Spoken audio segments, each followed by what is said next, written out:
Hi everyone, hope you're having a great day. This video tutorial is all about pages in Schoology. In this tutorial, you will learn how to create a page and include relevant links, images, and text for direct instruction. Before we get started, you will need a device that's connected to the internet and the login information for your MNSD Schoology account. Let's get started. You'll want to begin by logging into your Schoology account and opening up one of your courses. To create a page, we're going to click where it says Materials, and we're going to add materials and select Add Page. Once that loads, we'll begin to construct the page content. We'll give our page a title, and we can use the editor to write custom content. We can use the Insert Content icon to insert images, videos, or equations into the editor. Let's add an image. You can toggle between the visual and the HTML versions of the page editor. You're most likely going to be working in the visual one. You can attach a file, a link, a resource,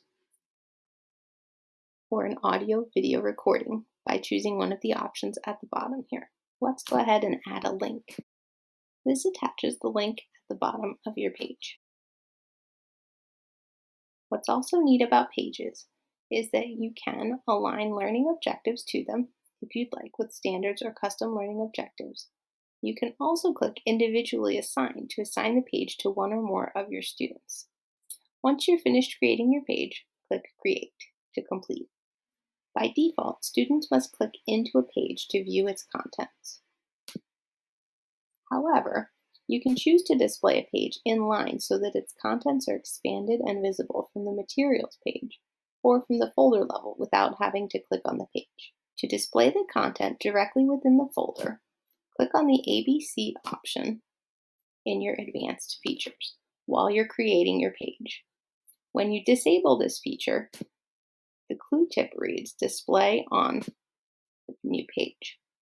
When you enable it and click on it, it will display in line with the folder.